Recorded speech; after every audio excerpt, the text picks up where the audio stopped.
Bueno, he recibido algunos correos electrónicos. Acabo de verlos, ¿no? Pero voy a absolver las preguntas, bueno, más sencillas, porque las otras, bueno, tengo que preparar las respuestas, ¿no?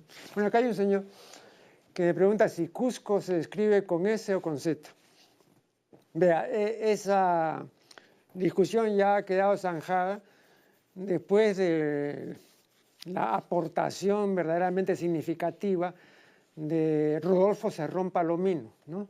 Nuestro primer quechuista, una persona sumamente informada y documentada respecto al quechua, y tiene un extenso trabajo donde demuestra cumplidamente que la grafía original es con Z. Si usted tiene interés, vuélvame a escribir para que yo le dé ya concretamente el libro donde está el ensayo, porque es un ensayo extenso de Rodolfo Cerrón Palomino. En todo caso, si quiere todavía mayor información, entonces averigüe en la Universidad Católica, donde hasta hace pocos años enseñaba Rodolfo Cerrón Palomino. Averigüen, ¿no? Si sigue enseñando y no sé, trate de comunicarse con él pues para que le dé mayor información, ¿no? Pero así, en principio, Cusco es con Z. Aunque creo que la grafía oficial aquí en el Perú es con S, ¿no? Pero es una equivocación, ¿no? Es con Z. Luego, mira, acá hay un señor que objeta mi declaración respecto a los virus, ¿no? Yo dije que no eran seres vivos y me expone una serie de consideraciones que hay que tomar en cuenta y que demuestran, ¿no? que son seres vivos.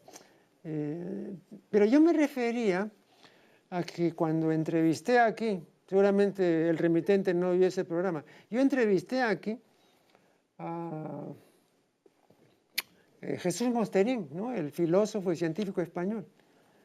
Y le pregunté al final, concretamente, de esto hace unos 8 años aproximadamente, si eran seres vivos o no.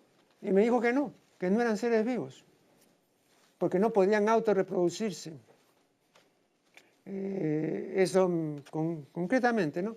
Y yo recordé, además, en esa conversación, que la primera vez que me percaté de este problema acerca del carácter de ser vivo o no que pueda tener un virus, fue cuando en 1963 leí un libro que ha sido publicado por Eudeva, ¿no? Sobre el origen de la vida. Y ahí el autor en 1963 discute, ¿no? este asunto y dice que desde hace ya muchos años se viene discutiendo y que, bueno, él por ahora, o sea, hace 50 años, no cree que lo más prudente sería pues tener una posición ecléctica al respecto, etcétera, ¿no? Pero luego, repito, ¿no? Yo le pregunté a Mosterín y Mosterín me dijo que no era solamente una apreciación de él, sino que era una apreciación de la comunidad científica. Entonces, yo he repetido lo que él me ha dicho. Entonces, sería cuestión de comunicarse pues con Jesús Mosterín y decirle pues que esté equivocado, ¿no? De todas maneras, muchas gracias por sus precisiones, porque me parecen una contribución significativa. Creo que eso es lo bueno de este programa, ¿no? Que haya pues televidentes atentos, ¿no? Que cuando juzgan que algo no es propio o que algo debe ser corregido, entonces y ofrecen buenas razones. Entonces creo que eso es muy útil, ¿no? Muy significativo. Luego otro televidente, el señor Marco Sano, me dice que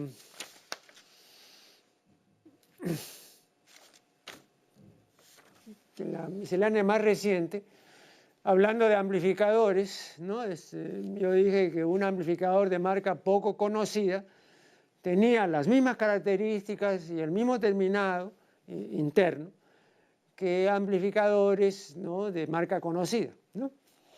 Y entonces yo comenté que, bueno, simplemente todas las firmas mandan fabricar estos amplificadores a firmas que se dedican a eso, pero estas otras firmas no se dedican a la fabricación, los comercializan, etcétera, pero no se dedican a la fabricación de estos amplificadores, ¿no?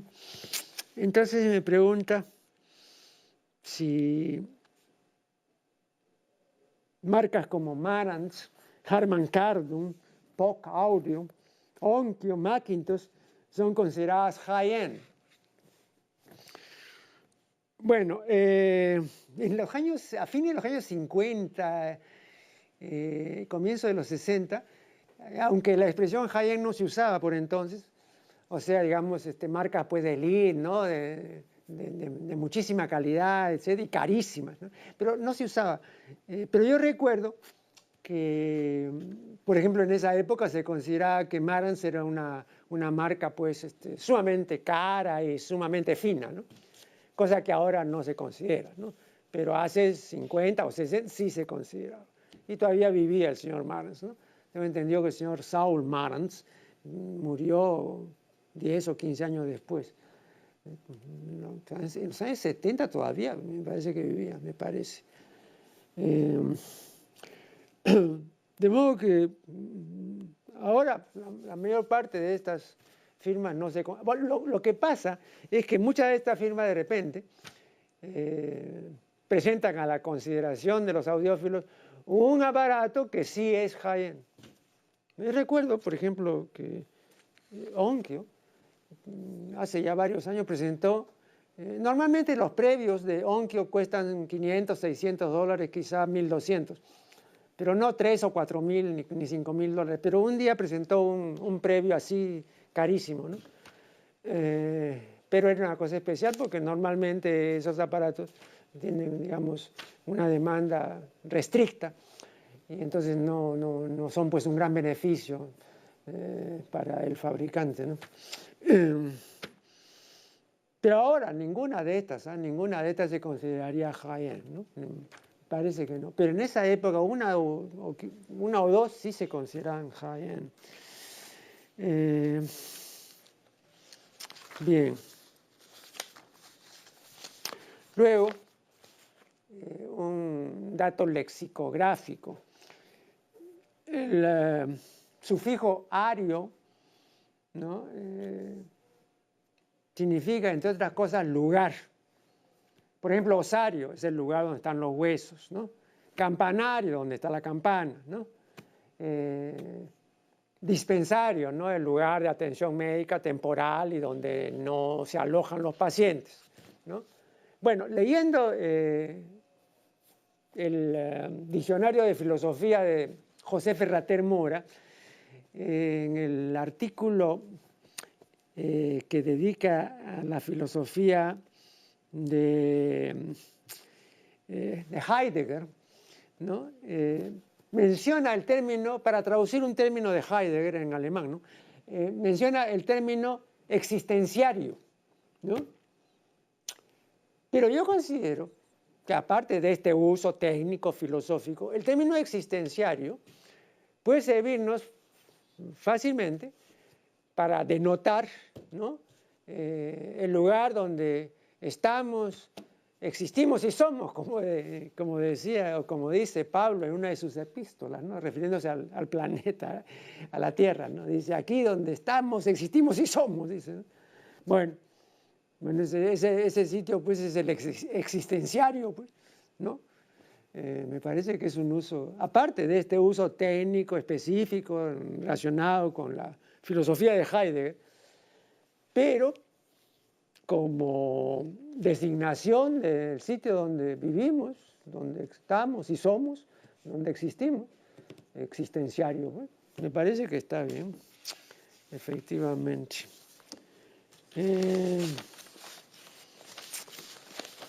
Después los que siguen este programa recordarán, de esto ya hace algún tiempo, pero recordarán que yo he dedicado más de un programa al oxímoron, ¿no? Y comentaba que en nuestro idioma el término oxímoron no tiene pues una gran antigüedad, ¿no? Y que se viene usando solo a partir de la segunda mitad del siglo XX, ¿no? Porque la primera mención así estricta del término está en el diccionario de términos filológicos de Fernando Lázaro Carreter, ¿no? Que es un diccionario de 1953, ¿no? Pero, por ejemplo, en inglés el término oxímoron está documentado desde el siglo XVII. Hace siglos que en inglés se usa el término oxímoron, ¿no? Bueno, entonces ustedes recordarán que el término oxímoron es la reunión de dos vocablos de significación opuesta, dos vocablos de sentido antitético, ¿no? Que reunidos originan un nuevo sentido, un tercer sentido, que no es la simple suma, sino es un tercer sentido, perdón, que no es la simple contraposición, sino que es un sentido distinto, ¿no? Entonces, por ejemplo, un sonido atronador es un oxímoron, ¿no? Perdón, un silencio atronador es un oxímoron, ¿no? O la soledad sonora es un oxímoron, porque son reuniones de vocablos contrapuestos, de significación contraria, pero originan un tercer sentido, ¿no? O sea, un silencio atronador es un gran silencio, así, llamativo, ¿no? Entonces, esto de aquí, simplemente lo digo porque muchos recordarán que yo desarrollé y con bastante extensión el tema del oxímoron. Vamos a hacer aquí el primer corte y ya regresaremos.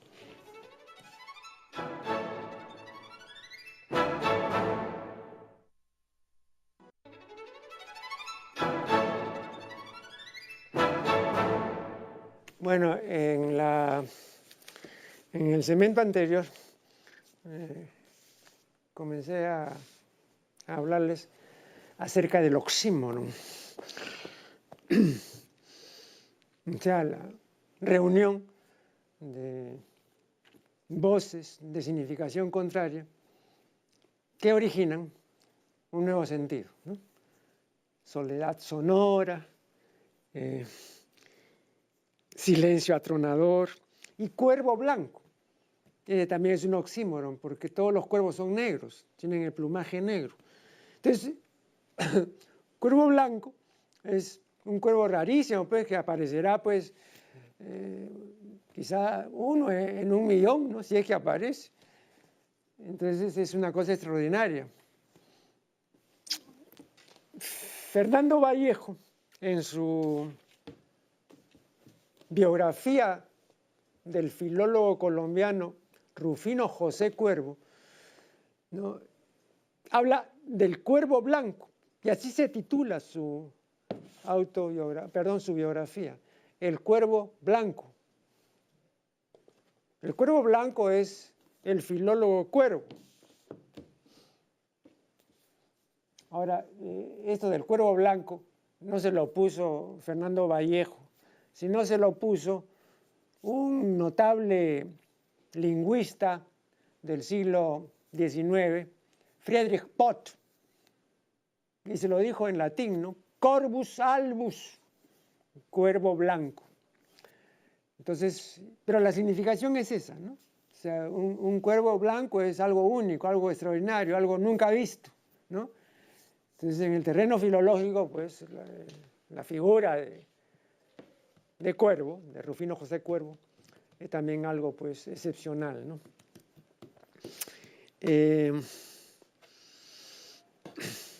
Yo creo que bastaría ver, alguno de los televidentes tal vez haya visto, ¿no?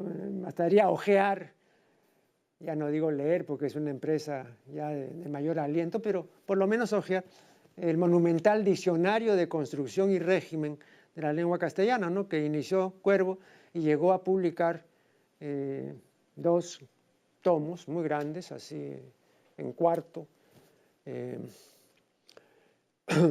Y luego ya el Instituto Cari Cuervo, muchos años después, concluyó, ¿no? en varios tomos, este diccionario de construcción y régimen que lo había iniciado Cuervo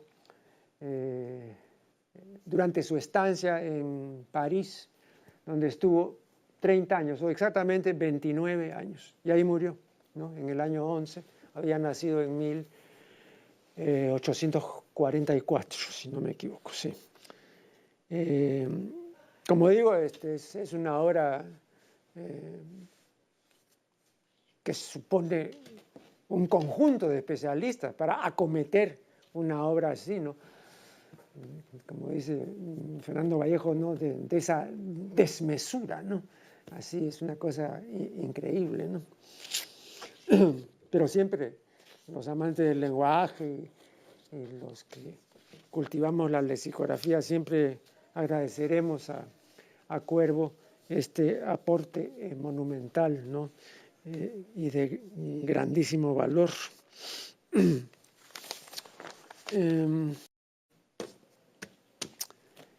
Estoy leyendo el libro de Hugo Carrillo Cavero titulado Contra, por si acaso, Interculturalidad, Comunicación, Territorio y Planeamiento Estratégico. Tareas pendientes para la descentralización en el Perú. Este es el libro. Muy interesante, lo recomiendo verdaderamente. Y aquí veo que el autor cita unas declaraciones del expresidente Alan García.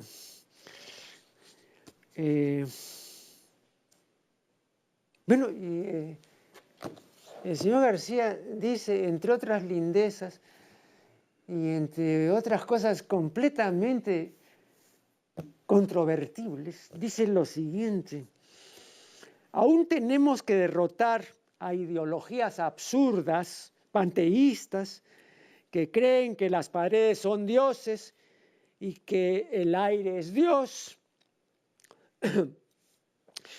En fin, volver a esas fórmulas primitivas de religiosidad, donde te dicen no toques ese cerro porque es Apu, es un ser sobrenatural y cobija espíritus milenarios y no sé qué cosas más. Bueno, si llegamos a eso, entonces no hagamos nada, pues ni minería.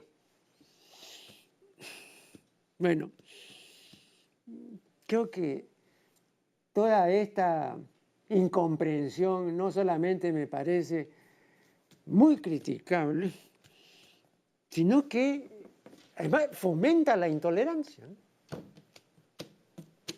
Porque como dice el autor Hugo Carrillo, es como si un grupo de gente de la serranía viniera aquí y se constituyera en la Plaza Mayor, mal llamada Plaza de Armas, en la Plaza Mayor y dijera, bueno, ¿qué hace aquí esta plaza? Así como tal, como plaza. No, aquí podemos construir esto, botamos aquí la catedral, ¿no? Ubicamos en otra parte la municipalidad, todo. Aquí pues no se lo permitirían, sería algo espantoso, ¿no? Entonces es lo mismo, un equivalente. Claro, uno llega y dice, ¿qué es esto? Que son religiosidades pues antiguas, ¿no? Panteístas, en fin, fórmulas primitivas según García, ¿no? Entonces hay que acabar con eso, pues, ¿no? Porque entonces el desarrollo, si no, va a ser imposible, ¿no? Ah, no, bueno, según García, ¿no? Creo que se equivoca completamente. Yo no sabía que había hecho estas declaraciones. Aquí están los datos, las declaraciones las hizo en un programa de Cecilia Valenzuela, exactamente el año, creo que fue el año 11, me parece, o 12, no recuerdo bien. Aquí están los datos, los que quieran, los datos completos están aquí. Pero bueno, no me esperaba esa intolerancia, esa incomprensión, porque uno, claro, puede discrepar y por lo largo del señor García Pérez, pero por lo menos habrá que reconocerle, pues es una persona hábil, es una persona inteligente, ¿no? Pero esta no es una muestra de inteligencia, ¿no? Es una muestra de absoluta incomprensión y, repito, que fomenta la intolerancia, ¿no? Ah, sí, definitivamente.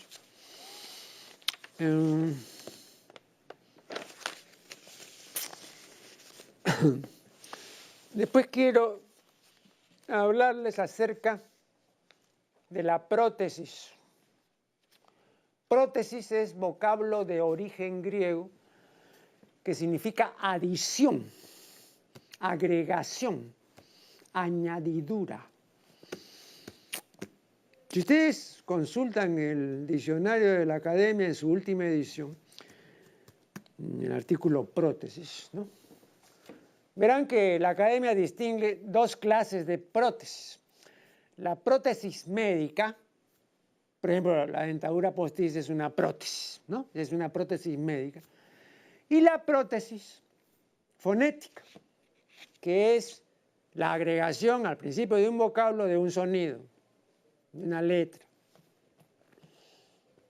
Por ejemplo, la E de la palabra espada es protética, porque en latín no se escribe con E inicial, ¿no? Pero no, en castellano sí. Bueno, esa E inicial es protética, se ha agregado, se ha añadido. No es una E etimológica. Pero, aparte de estas prótesis, hay otras muchas, pues, ¿no? Es decir, según el diccionario académico, lo protético se limita a esto.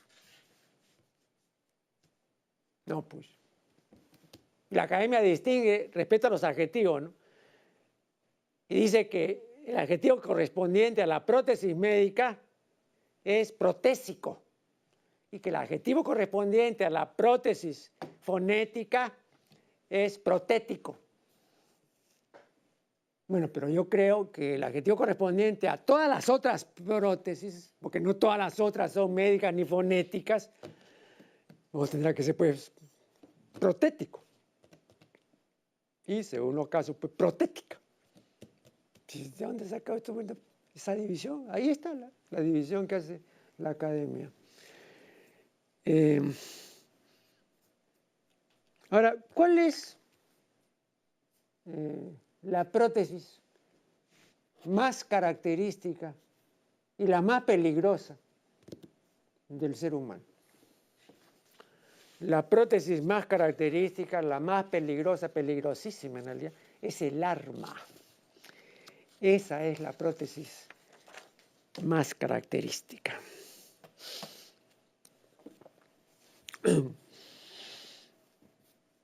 Ahora se dice que el hombre descubrió las armas. Falso. El hombre no descubrió las armas. Fue al revés, ¿no? Y en esto estoy de acuerdo con Ardrey, ¿no? Las armas descubrieron al hombre, es decir, revelaron quién es verdaderamente el hombre. Un asesino potencial. Y lo peor, ¿no?, como ha señalado el etólogo holandés Nico Tinbergen, un asesino desorganizado. Porque hay asesinos organizados, pero el hombre, como dice Tinbergen, es un asesino desorganizado. Bueno, me están indicando que debemos hacer un nuevo corte, de modo que lo haremos inmediatamente.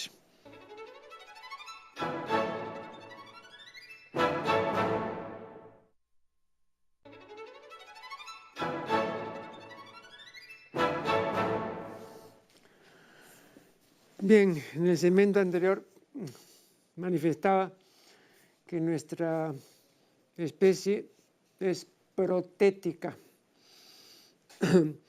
porque está llena de adiciones, de extensiones, de prolongaciones de nuestras facultades y de nuestras capacidades. Jacques Derrida, deseoso de subrayar la artificiosidad que hoy caracteriza al ser humano. Dice que el ser humano actual es tecnoprotético. Tecnoprotético. Efectivamente, pues. Imagínense, ¿qué sería de nosotros si no tuviésemos todas las extensiones que tenemos? Comenzando por el teléfono celular y todas las demás, ¿no? Son extensiones de nosotros. Ampliaciones. Y origen de dependencias y de adicciones, porque nada de esto es inocente. Una persona hace 60 años, hace 50 años, no tenía ese nivel de dependencia. No había pues la obsesión de estar interconectados, ¿no? No había esa obsesión. Ahora estamos interconectados y sabemos exactamente qué pasa en el último rincón de Australia, etcétera, ¿no? Pero antes no era así, ni tampoco había esa vehemencia, ni remotamente, ¿no? Claro que tampoco se vislumbraba que más adelante, en muy corto tiempo, la ciencia y la tecnología vayan a posibilitar esta interconexión globalizadora, ¿no? Que ya se produjo, evidentemente.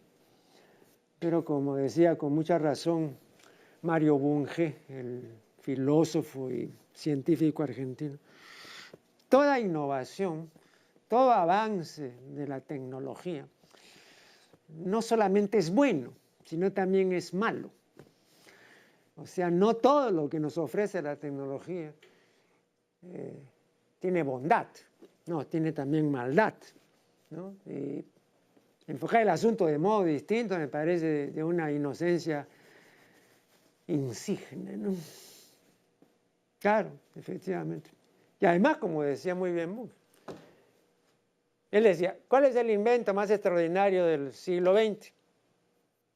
La computadora. Y luego agregaba, pero vean ustedes lo que ha ocurrido. La computadora es lo más extraordinario que se le ha ocurrido desde el punto de vista de la tecnología al ser humano. Pero es algo grotesco, decía, ver a un antropoide, ¿no? Frente a la computadora, horas de horas viendo la pantalla. O sea, lo que él quería manifestar es que la distancia que hay entre este avance extraordinario que fue la computadora y el ser humano, que no ha tenido nada parecido, ningún avance parece, es pues chocante, ¿no? Sobre todo en su relación con los demás. Porque desde el Paleolítico superior hasta la fecha, nosotros en ese sentido no hemos avanzado nada, pues, ¿no? Hemos avanzado en cuanto a nuestra relación con lo impersonal, con la naturaleza, con el espacio, ¿no? Hemos hecho grandes avances, indudablemente, nos hemos ido a la luna, etc. Y seguiremos avanzando en ese terreno impersonal. Pero en lo personal seguimos como en las cuevas de Altamira y de Lascaux, ¿no? Seguimos siendo de una primitividad, de un primitivismo, pues, extraordinario, ¿no? Ah, eso sí. Esto ha servido para que la escuela etológica contemporánea diga que eso también es demostrativo de que el ser humano tiene topes muy precisos también. Pero claro, nos habíamos acostumbrado a pensar de que, pues, como dice Dyer, o como decía, ¿no? El cielo es el límite, decían. Bueno, no es así. Tenemos límites también sumamente precisos. Pero nosotros suponemos pues que el cielo es el límite, ¿no? Que es un disparate mayor, evidentemente, ¿no? Pero nos gusta pensar de que es así, pues. Entonces basta fijarnos en las relaciones interpersonales, en nuestra relación con los otros, con nuestra pareja, con los amigos, en fin, ¿no? En eso no hemos avanzado nada. Un científico de la Grecia clásica ahora sería pues un niño de teta frente a los grandes científicos. Pero un Sócrates no sería uno más entre los filósofos, seguiría siendo un gran filósofo, ¿no? Evidentemente.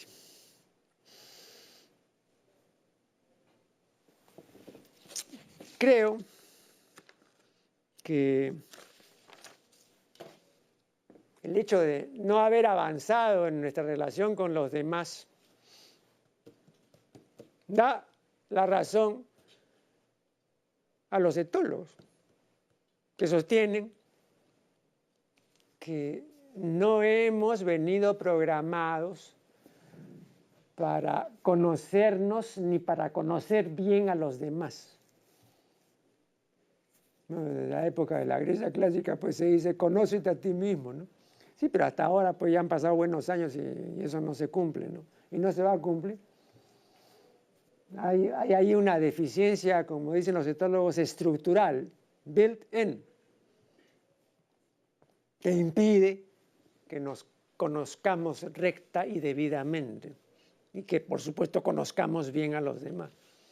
Por eso cuando me han preguntado y me preguntan qué es lo más característico de la elección de pareja, yo siempre digo, lo más característico de la elección de pareja es la equivocación, porque la mayor parte de las elecciones de pareja son elecciones equivocadas. Pero son equivocadas no porque una de las partes no vio un defecto de la otra o porque la otra fue engañada, etc. No, nada por nada de eso. Sino porque no podía ver. O sea, es peor todo. No es que lo engañaron, no, es que no podía ver, no podía acertar. Si desacertó, no fue por equivocación ni por descuido, sino que no podía acertar. O sea, es peor todavía el asunto. Por eso, aparte del fenómeno, digamos, en Occidente, sobre todo del enamoramiento y luego el casamiento, viene el fenómeno depresivo de la desilusión, pues, ¿no? Porque eso cuánto dura, ¿no? Es un periodo muy breve, ¿no? Unos cuantos meses, tal vez un año, quizá 2, pero no más. Pero es que no podía ser de otra manera. Repito, no tenemos la capacidad para que sea de otra manera. Tenemos límites muy precisos. Y no tenemos sistemas de control automático. Esa es otra. No tenemos sistema de control automático. En los animales, en muchas especies, existe este control automático. En una pelea entre lobos, cuando hay un lobo que va perdiendo, y al otro lobo le sería ya fácil, sencillamente darle la mordida fatal pues, en la garganta y finiquitarlo. Pero el otro lobo, el que está venciendo, tiene una inhibición automática y no le da el mordisco fatal. Pero el hombre que ya no carece de esa inhibición, sí da el mordisco fatal y entonces mata por gusto. Y lo peor, ¿no? Se ensaña con el herido o con el muerto. No sé. Sí, digo, hasta con el fallecido, pues son capaces de quemarlo y de descuartizarlo. Es decir, cualquier barbaridad, ¿no? Creo que nosotros debemos, por el bien de la especie, ¿no?, ser conscientes de ello. Desde que nos bajamos de los árboles y adquirimos la bipedestación, o sea, la posición erecta, tuvimos libres las extremidades superiores. Entonces, ante un peligro, podemos tomar un palo o una piedra y defendernos, ¿no? Pero del garrote, de la masa, de la piedra, a la bomba atómica, ¿no?, tenemos toda una trayectoria de desinhibición. Y no son tantos años, ¿no? ¿Cuántos años? No mucho. Digo, en el reloj de la evolución, pues 20 o 30.000 años es una tontería, ¿no? Será pues un segundo o medio segundo. O sea, somos muy recientes, ¿no? Y siempre estamos en rego propinquo, ¿no?, de de apretar el botón rojo, de volar el planeta y de terminar esta historia tragicómica del Homo sapiens, ¿no? Ahora, volviendo a este carácter protético que he señalado del ser humano. La gran dificultad respecto a este carácter protético es que con tantas extensiones, con tantas prótesis, el ser humano se aleja cada vez más de sí propio y cada vez más se extravierte, no se introvierte, sino se extravierte. El fenómeno de la extraversión, o como también ahora permite la academia que se diga, y es una barbaridad, ¿no? Pero el uso ha impuesto esa barbaridad, extroversión. Entonces la gente dice extrovertido, como si existiera el prefijo extro. El prefijo extro no existe. Pues, ¿quién dice extraordinario? No, pues el prefijo es extra, quiere decir fuera, fuera de. Extraordinario es fuera del ordinario. Pero extrovertido, no, pues extravertido. Pero la academia ha terminado por admitir esa barbaridad, ¿no? Está ahí en su diccionario. En la última edición pueden ver extrovertido. Pero bueno, los que todavía practicamos el bien decir, seguimos diciendo pues extravertido, ¿no? Yo, con tanta prótesis y con tanta estimulación, entonces lo que usted fomenta es la extraversión. Y lo que necesita el mundo actualmente es lo contrario, o sea, la introversión. Meternos en nuestra propia dentrura, en nuestro penetral.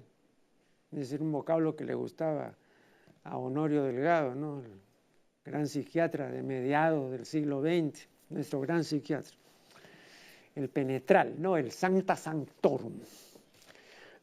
Bueno, me indican que debo hacer un nuevo corte, creo que es el último, y ya regresaremos.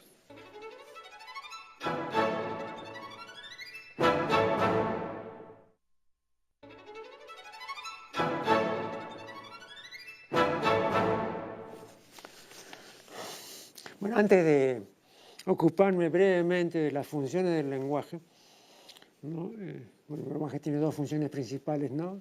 La explicativa, ¿no? La denotativa, y la afectiva, ¿no? Y la expresiva. Bien, pero antes de ocuparme de eso, un televidente me pregunta por qué, a mi juicio, este auge de la culinaria entre nosotros no se corresponde necesariamente con un auge también de la calidad, ¿no? Pero vea, la calidad, y no solo en culinaria, sino en cualquier cosa, es un bien muy raro. Es un bien tan raro que tiene la rareza pues del oro, ¿no? O sea, hallar calidad es tan difícil como hallar oro. Yo estoy recordando lo que decía Sturgeon. Decía, en el mundo, en todos los órdenes de la existencia, hay un 10% de calidad. El resto es basura. Eso decía Sturgeon. Lo criticaron, porque le dijeron que estaba exagerando, y que sería una gran cosa que haya 10% de calidad, y que sería mucho más propio que dijera que había, pues, en el mejor de los casos, un 5% de calidad. O sea que el asunto es muy estricto. La culinaria es una técnica y es también un arte. Claro que cuando no es un arte, entonces sencillamente sale pues así para el consumo de las mayorías, ¿no? Sale cualquier cosa. Pero hay restaurantes y hay cocineros que se precian, pueden ser artistas, ¿no? En la preparación de viandas y potajes.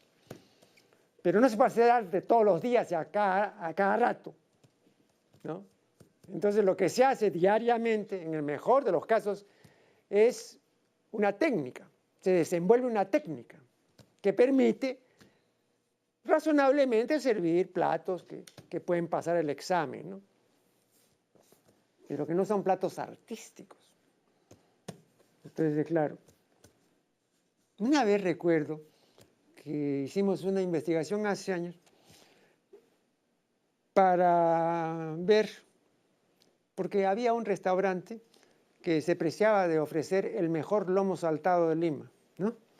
Entonces, con motivo de apreciar que realmente era así, hicimos una investigación al respecto. Entonces, claro, según este restaurante, si usted iba cualquier día y pedía lomo saltado, entonces iba a ser pues un plato de primera siempre, ¿no? Bueno, con un grupo de investigadores, ¿no?, comprobamos de que en el mejor de los casos el lomo saltado salía bien preparándolo todos los días, 3 veces al año, en el mejor de los casos, ¿no?, pero no todos los días. Bueno, y es así, ¿no? Hay un cocinero que está retirado ya, de origen chino. Y yo comenté esto y tengo un texto acerca de esto, que en sus buenos tiempos, cuando tenía un chifa que lo tuvo muchos años, casi 20 años, se preciaba de ofrecer el mejor nabo encurtido.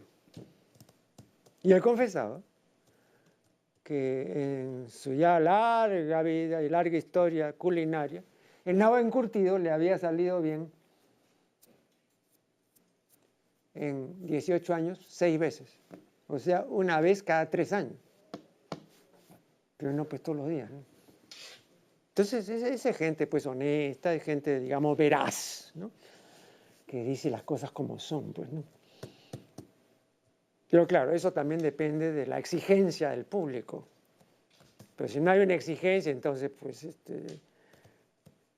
todo lo que le sirvan va a ser maravilloso. No, pues, por favor, ¿no? Yo recuerdo que cuando salió hace ya más de 30 años el disco compacto, se dijo que pues a partir de ahí ya el sonido iba a ser maravilloso y que se acabaron los vinilos y bueno, que había que esperar simplemente una progresión hacia la calidad superlativa en materia de discos. Eso se dijo, lo recuerdo perfectamente, a partir del año 82. Ya han pasado pues muchos años, ¿no? 30 y tantos años. Y ocurrió lo que ocurrió con el vinilo. Hay vinilos muy buenos, hay vinilos de gran calidad, pero la mayor parte de los vinilos son muy malos. Y a veces no son ni siquiera de matriz, sino son copias pues así baratas, ¿no? Ocurrió muy rápido. Aquí, en los años 60, a principios de los 70, había vinilos todavía de matriz. Después vino la copiadera general. Y ocurrió lo mismo con el compacto. Acá los primeros compactos llegaron a fines de la década del 80 y eran originales. En el año 91 abrió Phantom en la diagonal, recuerdo perfectamente. Todavía seguía trayendo originales. Pero ya a fines de siglo, ya las copias habían inundado todas las tiendas y todo el mundo se manejaba con copias. Y ahora si usted quiere un original hay que pedirlo a Estados Unidos, a Europa especialmente, y a veces le piden pues no 5 ni 10 dólares, sino muchos más dólares, ¿no? Y con razón, ¿no? Pero ya no abundan pues las originales. ¿Ya? Y la gente además, como tampoco tiene un oído esmerado, ni un oído acostumbrado, ni tampoco es gente audiófila, entonces le da igual pues escuchar una copia o un disco original de 50 dólares o de 100 dólares, ¿no? Así es. Bueno, les decía que el lenguaje tiene una función significativa y una función expresiva. Por ejemplo, si yo digo, María estaba sentada en el jardín en una silla, ¿no? Entonces estoy indicando el hecho de que María, en una determinada situación, en el jardín, estaba en una silla, ¿no? Esa es la función significativa del lenguaje, la básica. Pero si yo digo, María estaba en el jardín, este es un ejemplo de Borges, María estaba en el jardín sentadita en una silla. Entonces no hago un uso de la función meramente significativa del lenguaje, sino de la función afectiva del lenguaje. Hay una función que responde a lo que nos manifestaba Rubén Darío, ¿no? El hecho de que somos sentimentales, sensibles y sensitivos, ¿no? Esta función significativa, ¿no? No es como la otra función, como la función afectiva. Entonces ahí decimos, María estaba sentadita en el jardín, en una silla, ¿no?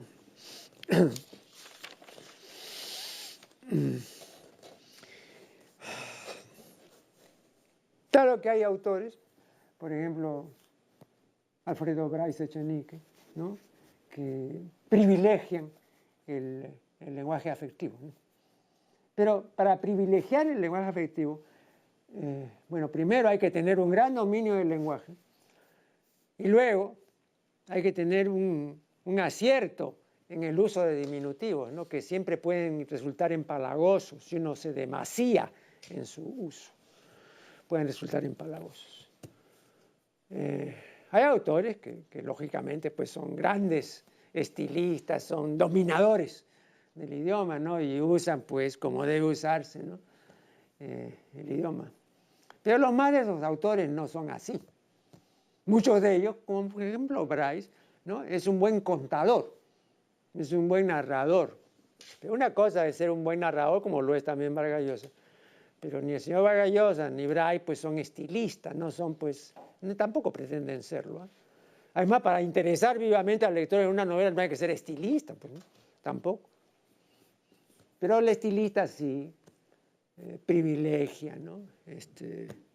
Una serie de matices y una serie de usos y la sinonimia y el orden de las palabras, en fin, muchísimas cosas acerca de las que nos hablaba con tanto acierto el doctor Luis Jaime Cisneros, a quien siempre recordaré porque él nos inició a la gente de entonces. Hablo de la segunda mitad de la década de 1950, cuando yo conocí a Cisneros, ¿no? Nos inició, digamos, en este gusto por el bien decir, pero que era distinto de la gramática aburrida que nos habían hecho pues, estudiar en el colegio, ¿no? Teníamos que leer pues, unos textos aburridísimos, o unos textos que no estaban tampoco a nuestro alcance, a pesar de que los usaban, ¿eh? Yo recuerdo que, por ejemplo, en los cursos de gramática en secundaria se usaba en 1951, 52, la gramática de Bello, con apuntaciones de cuervo, imagínense usted, ¿no? Como si eso fuera pues, para uso escolar, pero en esa época lo era. Bien, me indican que el tiempo se ha vencido y para el siguiente programa estamos gestionando, y creo que vamos a tener éxito, ¿no? La concurrencia de una distinguida poeta, cuyo nombre me reservo para el siguiente programa.